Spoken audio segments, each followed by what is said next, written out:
Hello witches, and welcome back to Activist Witch, where we discuss witchcraft and activism.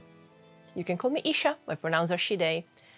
And in today's video, we're going to talk about the drama around Alex Reads Tarot closing all of her tarot-related stuff because she found Jesus.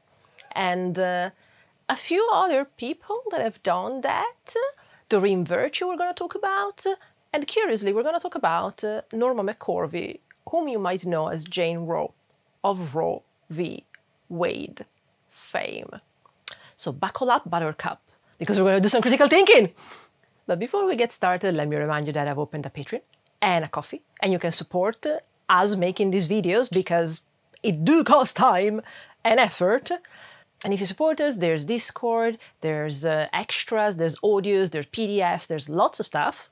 But also, you can get a tarot reading with me, Italian style. The low-income option starts at £5. And hey, all of my tarot readings are from a queer, decolonial, intersectional lens. So you know what you're getting with me. And hey, if you can come and support us, thank you so very much. I wasn't going to talk about this, and this is not a video essay. This is my opinion. This is my ideas. This is how my brain connects information and brings them to you, and then hopefully you connect the dots when you see this information out in the wild. So, Alex Reads Tarot is this very famous, very well-known tarot reader on TikTok that had over 1 million followers, has been doing this for years, not only did readings on TikTok, but actually had clients buying tarot readings with her, amongst which there was Hayley Williams of Paramore fame. I am partial. I've never seen Alex before all this drama, which actually is a testament to how good in terms of reach and any kind of marketing or promotion, if there is such a thing behind this. But, you know, testament to it, because I didn't know about Alex Reads Tarot. I am a professional tarot reader, didn't know about her, now I know about her, so, you know, interesting, isn't it? And I've seen people talk about it, especially, of course, in the witchcraft and tarot community, and it's been interesting to hear this. I wasn't planning on talking about this. However, something that I've noticed is that what we tend to do when something like this happens is look very closely at it. We ask questions, we wonder what can possibly have happened for you to decide to go in such a much more restrictive kind of religion and spirituality, somewhere where control is taken away from you and given to a higher authority. Like it's, you know, especially, it's curious. And so we ask ourselves questions, but what I have seen not happening so far is anyone trying to give a take that it's taking into consideration the sociocultural context in which we live in. And as you know, I literally had to open a channel that is called Scintille, where I do sociocultural and media analysis, because once you start to see the system, you cannot unsee it. And so I thought, what if we apply a patriarchal, Christo-fascist lens to this? What happens? How does it read? And so here I am. Isha, who the heck are you to talk about this? Well, other than being an independent feminist scholar and researcher, I also was born and raised into social and cultural Catholicism because I was born and raised in Italy. And I am a professional tarot reader, like Alex was, but because I learned reading tarot from Italian cartomancers, the funny thing is also that a lot of cartomancers in Italy, definitely the ones that I have seen do tarot, tend to pray to Jesus before reading cards, because that's just what folk Catholicism is. So I think it's interesting to let you know that that's a thing. So the idea that Christianity and tarot, like all divination, is a sin, you can say whatever you want, and I am saying that there are other options. That's it. Do I have it against Alex? No, I don't even know her. But I think it's a good example because how do we get into this? Let's start and talk about Christianity, shall we? Because I think it's a good foundation to understand whether you were born or not into Christianity. I think that because of the context in which we live in, because of media, because of society, we are all, unfortunately, a bit culturally Christian. a lot of the doctrine, a lot of the ideas about authority, about guilt, about respect, about you do things without asking why just because it will get you to heaven. Whether we are raised Christians or not, we tend to see those themes repeated in media so much that I think, yeah, we're all a bit culturally Christian, unfortunately. Not necessarily Catholic, but definitely Christian. And Christianity goes very well hand in hand with patriarchy, with capitalism, and with white supremacy. Here specifically, we are looking at capitalism because, as you might have known or noticed, especially from the last 2 years in the US, how is it that the right, the far right, MAGA, Republicans, conservatives, are so intrinsically connected to Christianity and use Christianity as both a shield and a weapon? I mean, there's been the book Pagan Threat against us from the Christian point of view. There's been this merge of religion and state, which shouldn't be there. And I say that, again, as someone born and raised in Italy, where we have the Vatican, and unfortunately the Vatican has influenced the law of Italy a lot because it's literally there. So believe me, it's not a good thing when that happens. And the US is doing a lot of that now. Why is that? Well, if you look at the Christian and especially Catholic dogma, it's funny because when you actually read the Gospels, and including Apocryphals actually, and you see what the teachings of Jesus were, and then you see the way that Christianity has been franchised by mainly St. Paul, you kind of start to see that teachings of Jesus and the franchise of the church, two different things. But we went in the direction that could be franchised, amongst which there was the concept of, no, you have no personal freedom. You believe in God and you do what's right according to him. You don't ask questions, you do. And, that works. That's a very good way to control people because, admittedly, since the beginning of time, we deal with the fact that we are mortal. We are born and we see other people die and we know that that will happen to us. Everybody, to a different degree, has that anxiety. Somebody like me has it clinically, but to different degrees, especially men and especially billionaires tend to have that. And in that, Christianity gives a sort of way to feel like, there's a spirituality that tells you life does not end at death. There's paradise, there's hell, and where you go depends on your actions here. I am talking in general about what connects all the denominations of Christianity, because then there are ideas about, no, it doesn't matter what you do. It's depending on where you are in the world and what's more convenient about controlling people. But overall, your actions in this life determine where you end up. And there is a specific set of rules to follow that sort of guarantees you where you get. And then, up to the year 1000 and something, the Catholic Church decided to actually accept money to give indulgences. And you should understand that the level of corruption of an institution like the Church, maybe it's something that we cannot go back from and we need to, raise it to the ground and start over. But it's fortunately not something that is happening. So the idea of the rules of Christianity is you give up part of your freedom, you follow our rules, and in exchange, we promise you'll get to heaven. Interestingly, one of the dogmas of fascism that Mussolini followed was basically telling people, you give up part of your freedoms, and I promise you that I'll take care of you, that there will be ways to look after you. And that's why fascism supported having pensions. Fascism supported social housing. Unfortunately, Italians said, Mussolini also did some good. No, it didn't. It was this kind of exchange. Give up your freedom, and I'll make you believe that I can handle everything else bad that is outside. And that's what Christianity does. It gives you rules so that a group of people are homogenized in their behaviors, so that whoever is at the top knows how to handle them. And realistically, we are gregarious animals. Since we came in with agriculture and moved from hunter-gatherer to villages, there's been this thing about how do you manage a number of people and give them rules and make sure that they follow them. And religion is a good way. You know, everybody wants to believe something about how their consciousness will endure. Religion answers to that, and Christianity gives you rules to do in this life for the next. So it is an ideal system of control. Also, let me add and make you notice this.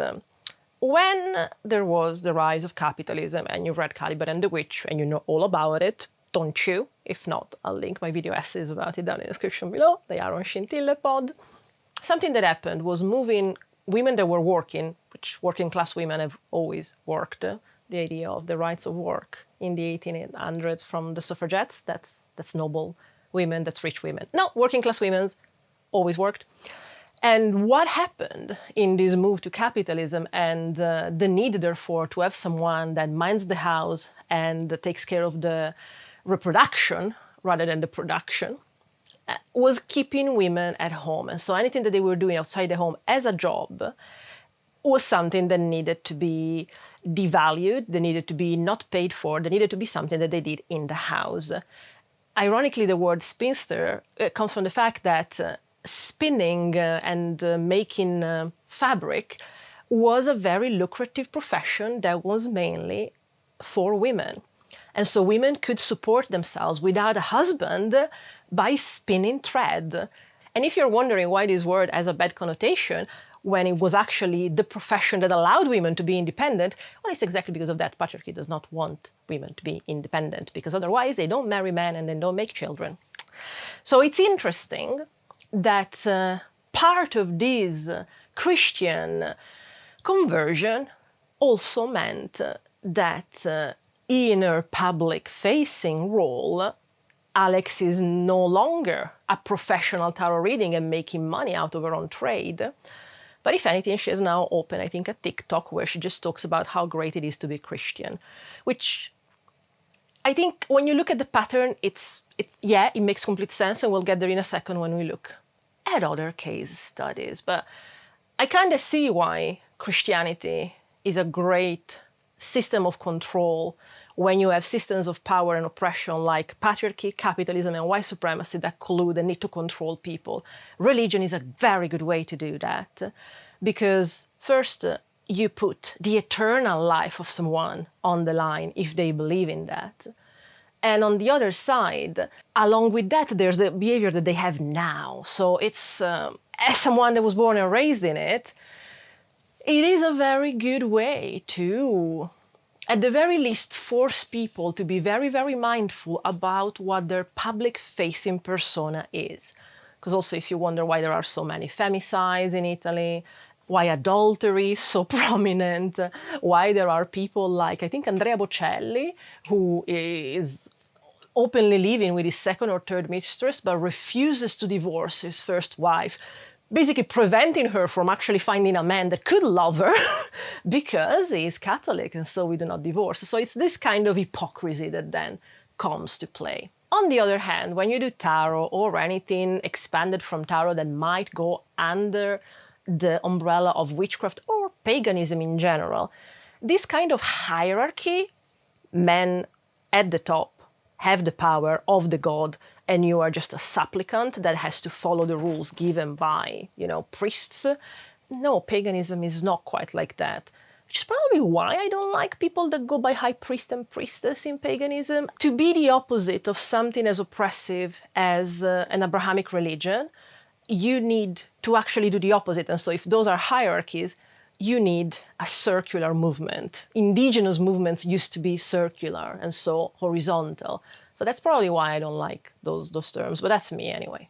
And so the fundamental of anything under the umbrella of pagan, of witchcraft, is being in control. You make your own choices, you are in control of your own destiny. You create your own paradigm, to the point that I would dare say there are as many witchcraft paradigms as there are witches in the world, because ultimately you take your own decisions, you create what has meaning for you, which is a lot of independence from a system that instead tries to homogenize people, giving them all the same rules to follow. Witchcraft is quite literally antithetical to Christianity, not because they go for God and we go for the devil, but literally because the structure of Christianity is hierarchical, and for us is very, I'm in control and this is my word horizontally next to me.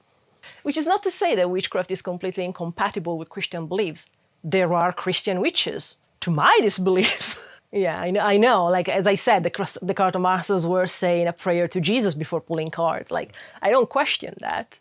It's my own personal take then that I don't like those two things together, but a lot of people manage to be Christian and do folk magic witchcraft, which is to say they're not necessarily oppositional, but seeing how the church and Christian people take it against witches, you shall not suffer a witch to live, you can tell that the church, as an institution, has the understanding that giving people the idea that they can choose for themselves, it's not convenient at all, and we should therefore claim that they are on the side of the devil.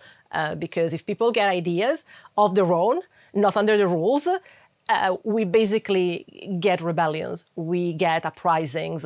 That's what religion was supposed to be there and control. As you might know, therefore, in Christianity, a lot of doctrine is about duty. It's about following the rules. There's a lot about guilt and shame. A lot of the motivation of Christian people is definitely guilt and shame. But instead, in witchcraft, whether you actually take it as a spirituality, and so you actually consider deities and spirits, or whether you are a completely secular witch, which they are there, the point is that the control is in the hands of the practitioners. Doing spells, it's literally that. It's trying to take control over reality by, nudging reality in the direction that you want. It's taking responsibility of what you do and the outcome that you want, not because of an external rule, but because you have reflected on what the best outcome should be for you. And as you can guess, that is very, very inconvenient for a system that requires homogenization, which white supremacy, patriarchy, and capitalism do. In white supremacy, it says the word, white people need to be at the top. How do you keep that rule in place when all people are created equal? All human beings are, guess what? Human beings. Like, we've tried for centuries to pretend that if you're not white, you're not as clever. And guess what? You're here watching and trying to learn about the world from an Arab person. It's funny, isn't it? And if you're feeling that it doesn't come natural for you to trust what I say, and you would trust better someone that is white, ask yourself why. But it's very normal, unfortunately, given what you're used to see in the world. In capitalism, you need a rule of basically making people believe that they need to do hard work and sell their labor for productivity, because what does capitalism need? More profit, make more. We need more. And you need to make more while paying people less, so the myth of hard work is part of that, and the rule is to keep that in place. It's supposed to have poor people in it, it's supposed to have homeless people in it, because they need to scare you in making you look at them and go, I don't want to be that, I will work hard for no survival money just because at least I'm not that. That's a feature, not a bug. And in patriarchy, hey, how do we convince women to stay in the house and be perfect wives that pop out children and don't get ideas in their pretty, pretty heads? And I think that this is what touches the most the situations that we're gonna look at. So, Alex used to read tarot. And it was her business. She used to sell readings to people. And from what I understand, she sold the tarot readings until the day before she took down all of her content and that posted this one video that is her testimony of her conversion. And in this story, she says that she has been talking to God for the last year, and so I don't know what is true, of course. I can only tell you my interpretation of this. And I just think that when we use time frames that are that long, it's understandably to give legitimacy to what we're saying. So whether she decided the day before or a year before, the point is you use a time frame that long to basically implicitly tell people, this is something I've thought about long and hard. So is it true, is it not? I'm not here to question that. I'm just here to say the fact that the time frame was that, it's to give legitimacy to, I have thought about this. It's also interesting that she was reading a statement and a couple of times she stumbled on her words. So it also came to mind to me that of course she can be the one that wrote that statement, but when it's written, anybody can have written that and she's just reading it. I'm just putting this information like, it can be that, we don't know. It's just, she's reading a statement. Did she write that? We don't know.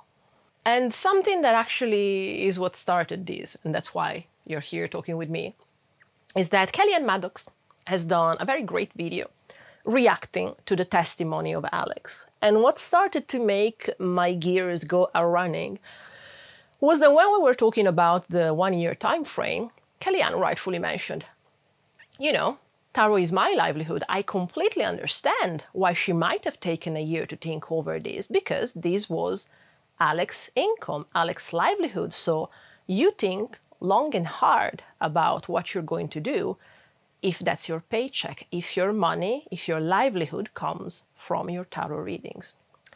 Which brings you to the first point here.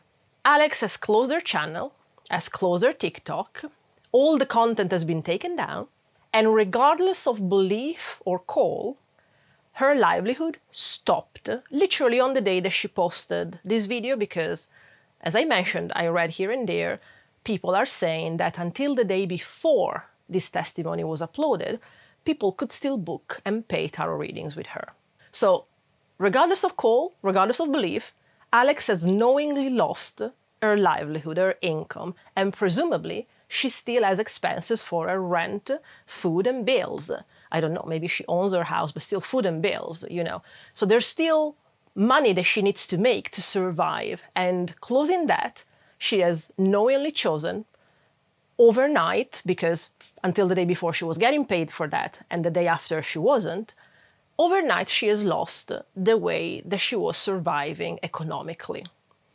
That's something, isn't it?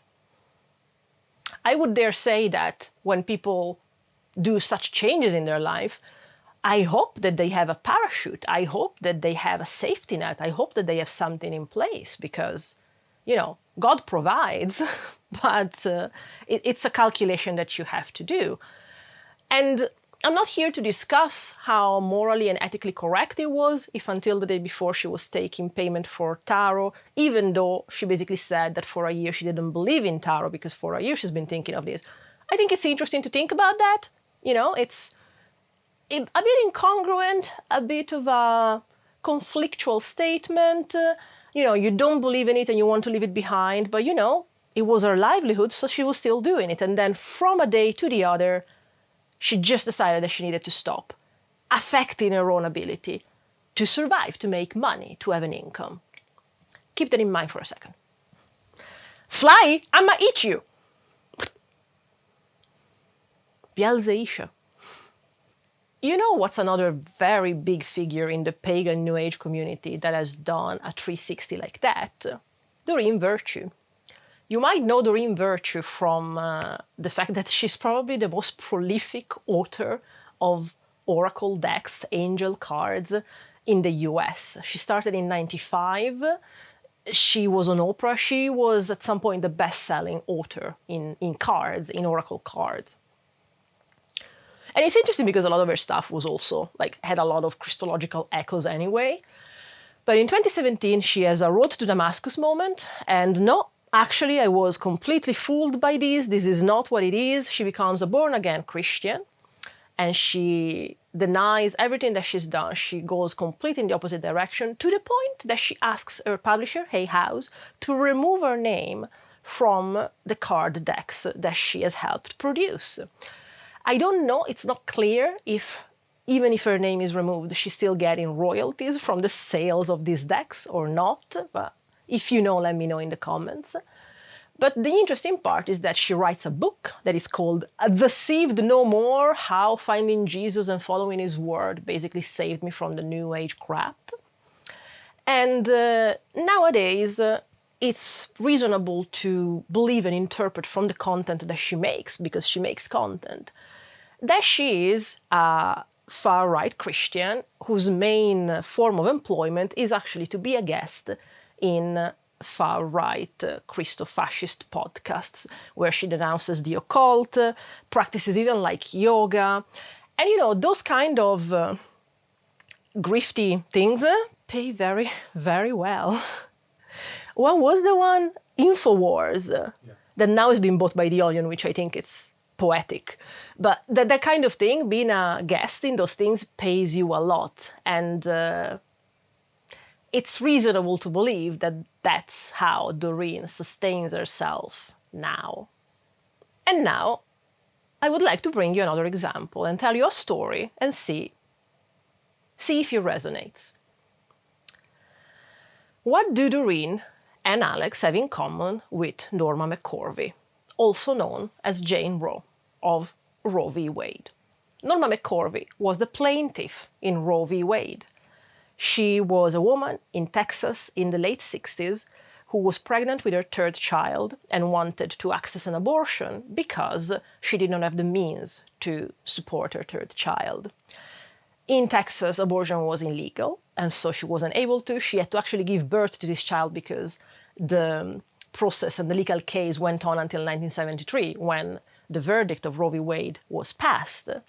And the verdict of Roe v. Wade in 73 said that basically the individual state laws of the US could not prevent the choice of a woman to have an abortion because it was unconstitutional according to Amendment 14th, I think, of the Constitution.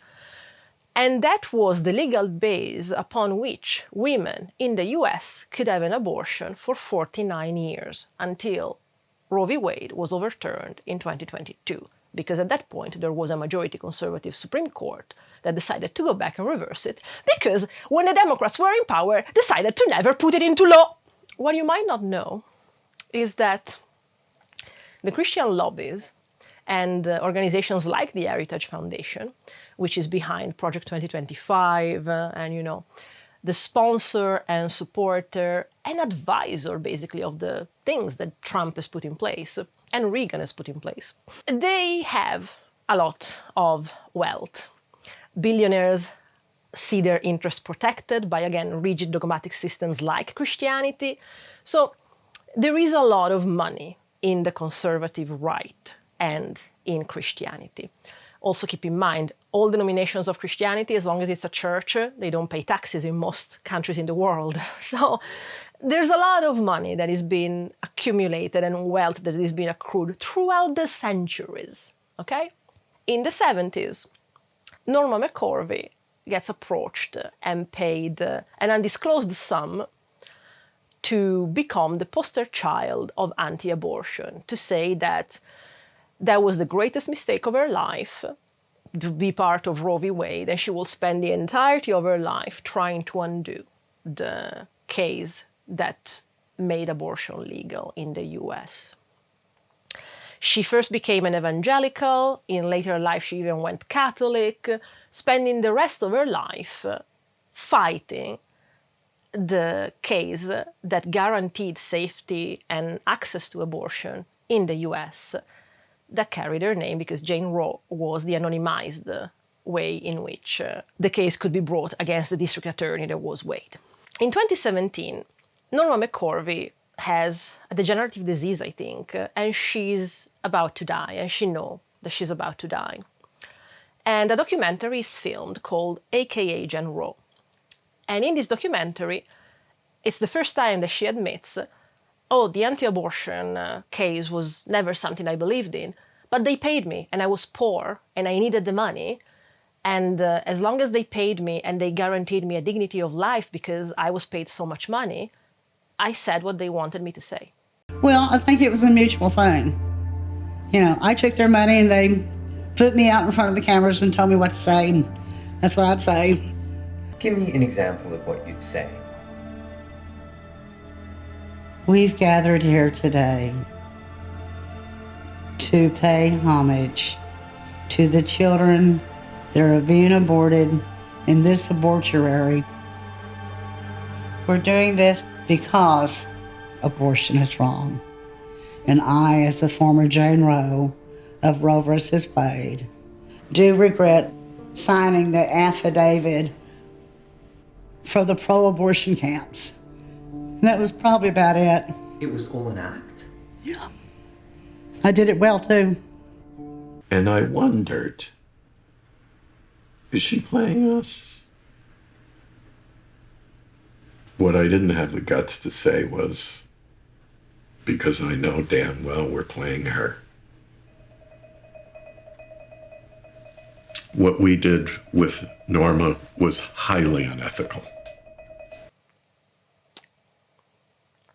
What is a better promoter of anti-abortion than the woman who literally is considered, or was considered, the prime example of we need this independence, we need this freedom, than the woman that literally brought the case against Texas to, I need to have the freedom to have an abortion. Like, it's a wet dream.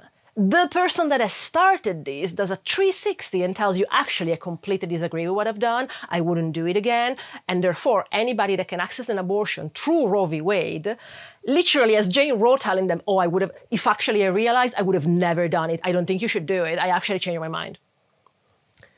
Which is, by the way, the reason why the transitioners like Kirabel are given so much attention and the transitioner like Emma Zakharuk are not. I just think it's worth saying. When you have someone that is literally talking against their people, it's, you know, who else could you get that can talk about that and that has inside knowledge of that?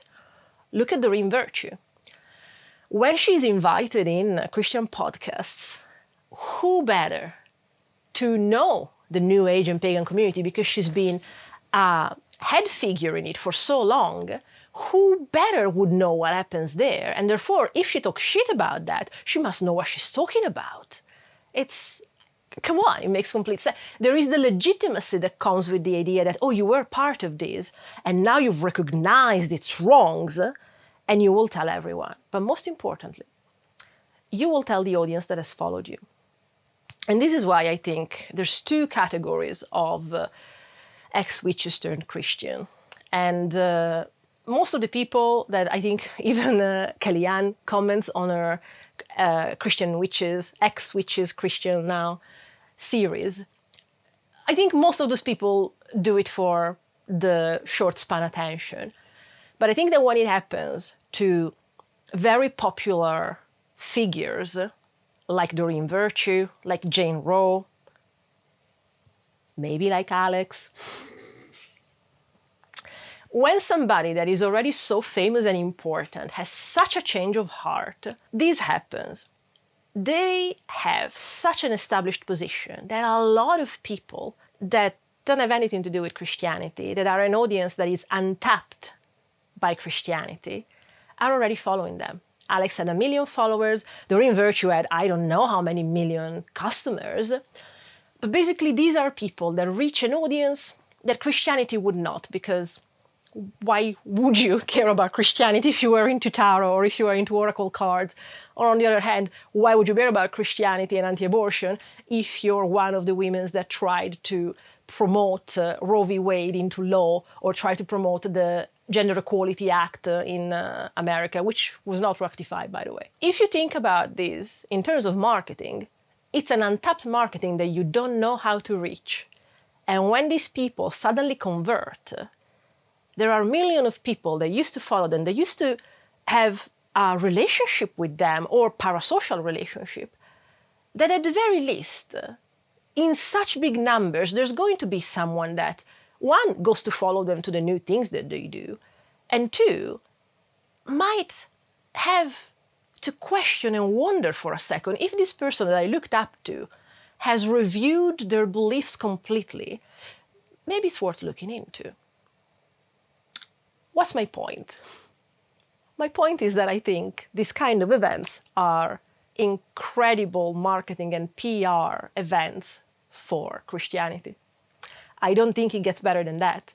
You get access again to an audience that you would never get access to as Christianity, as a Christian establishment, because these are all alternative people, New Age people, tarot people. And you get someone that these people look up to suddenly being full-on Christian, and this is how you find life, and this is how my life has been saved. That is something interesting. I haven't read the entire book of Doreen Virtue, but I think it's just interesting to see that the language is always the same, pretty much, again, like the trans people that are put into the limelight when gender critical and TERFs and the right that is funding all of this wants the trans people to actually talk shit about the trans community. They always use the same sentences, the same formulas, the same things. And I understand that superficially you might think, oh, maybe they all have the same experiences. But also, isn't it curious that these are the only people that we're hearing from? Kellyanne, in her commentary video, I just love that every time that she comments on something that Alex is saying, it's just like, good for you, babes. That would never be me. I'm going to shuffle my tarot deck until I drop. So it's really nice to see indirectly the thing of, yeah, it can just be different people, but then why are we just listening? And why such huge platforms are given to people that have repented from tarot rather than the ones that are still here after 10, 20, 30, 50 years? It's just that kind of weight, that kind of position, that kind of platform, that kind of attention. It's part of an agenda. Like, who is given that attention and who do you listen to? If you don't go and look for people, you're just exposed to what the media is talking about. And again, I discovered Alex Reads Tarot because of this drama, not because she was reading tarot. And I'm a professional tarot reader. There's also this to be said about these converts to Christianity. And I'm speaking in general here and actually bring you another example because I'm not necessarily referring to anyone that I've mentioned so far. People that convert to a religion in adult age tend to show what is called the zeal of the convert, which means that they go and turn up the volume to 11 in the level that they follow the doctrine to. Like, again, I was born and raised in Italy and Catholic. The way that in my family we approach the discussion of abortion or the discussion of when and how you do the communion, the Holy Communion, my mother was divorced and she confessed and she did communion. Like, there is a level, I guess, of living within that is not necessarily as hard as some people would like to take it. But when you go into new converts, you see the true level of cultism that it can get to. And I think it's interesting that Alex has already opened a new channel that is just about Christianity. But, I haven't looked at that, so I don't know what it is about. I think she's just talking about how great it is to be a Christian and how Jesus saved their life, which, interesting. And it's also interesting that, again, they can't quite help themselves. Like, I was born and raised Catholic, and I was a proper believer in the way that, it was done in my village. Up until around I was 16, at no point it ever occurred to me to present or talk about Catholicism with anyone. I don't know, maybe we're all Catholics anyway in our own different ways, but the proselytizing that new converts have, it's not something that I have ever seen in people that were born and raised Catholic. So I just think that when these kind of conversions happen, again, what is better promotion than these big figures starting to proselytize how cool it is Christianity? Like, again, to an audience that otherwise would have never heard about this. I think it's interesting.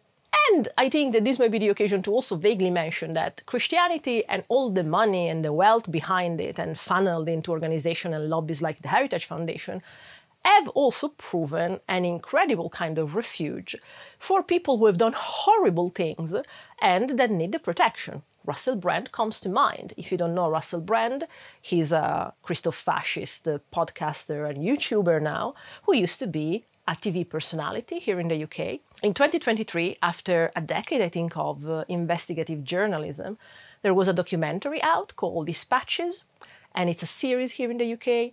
I will link it down in the description below. And in this investigative documentary, there's dozens of women, and it basically talks how it was an open secret that this man was a rapist and assaulted people, coerced minors. And as soon as this was out, Russell denied everything. First tried to cover it by saying, oh, I've always said that I'm a sex addict. And I'm just like, two different things. Assaulting, coercing, and being a sex addict, two different things. It's interesting that you would put them together. And within the year, I think, he converts and becomes a born-again Christian. He is baptized in the Thames by Bear Grylls, whom, by doing that, was removed as the face of the brownies that we have here, like the Scouts. It was interesting because, like, you associate yourself with someone with allegation of abuse and coercion and sexual assault of minors. Like, I completely understand that the Scouts are like, wait a second. It's fascinating. Allegation, allegedly. How did he become a Christian influencer? The comedian faces trial this year for multiple counts of rape and sexual assault, which he denies. And yet he's also relaunching his career again. Anyway, and he gets baptized in the Thames and he says, I don't know, I needed to do this because I needed to leave my past behind. And I'm like, I bet, because those allegations, if they had gone to court, would have probably landed you in prison. So I bet that you want to leave that behind, huh? And the Christians embraced him. So I don't know, like, is there another place where pedophiles have such a good time being protected than Christianity? I don't know. Let me know. I mean, the history of the Catholic Church and priests, Ireland, not only Ireland, I mean, Italy has a interesting story too there. Sinead O'Connor, okay. Anyway, you got the gist there, hey? The point is that when you leave those things behind, Christianity, because of the wealth and the PR and the lobby organizations, it's a very safe place to go. You suddenly have this entire machinery behind you just because you become a spokesperson for Christianity. And the more famous you are, the more people you have reached, the more chances there are that here and there, much like as a tarot reader you can convert viewers into clients, as a well-known person and personality, reaching a lot of people, there's a good chance that there is some sort of conversion that you can do quite literally in people that watch you and then decide to try on Christianity. And again, the entire point of Christianity is I have a dogma that I want all people to follow because that's how I control them. So of course they want to proselytize and spread, and they have missionaries, rather than in witchcraft we're like, you do you, babes. So why have I made this video? I'm saying the information that I have said, and I just think that they reminded me of all these things. And so I wanted to present to you, did you know the story of Jane Roe that did a similar 360 in a different context, in different times, and then we found out that she was paid. And Doreen Virtue now is making a life out of being a grifter against what she has done all this time, because who could know better than someone that was, you know, a head figure? So these things come to mind, and I was just like, I don't see anyone contextualizing it. And so I wanted to give a broader view, a bird's eye view, and contextualize events like big conversions into these. Of course, I don't know Alex and I don't know anything, and I don't allege anything. I am simply presenting you stories that this reminded me of just because the common point is a big conversion. So I thought it was interesting to show to you how I take information, I elaborate it, and I connect it to things that I've heard before, basically. And ultimately, I think that it's interesting highlighting that under capitalism, when people are unsafe economically, whoever can actually give them economic safety can also make them say whatever they want.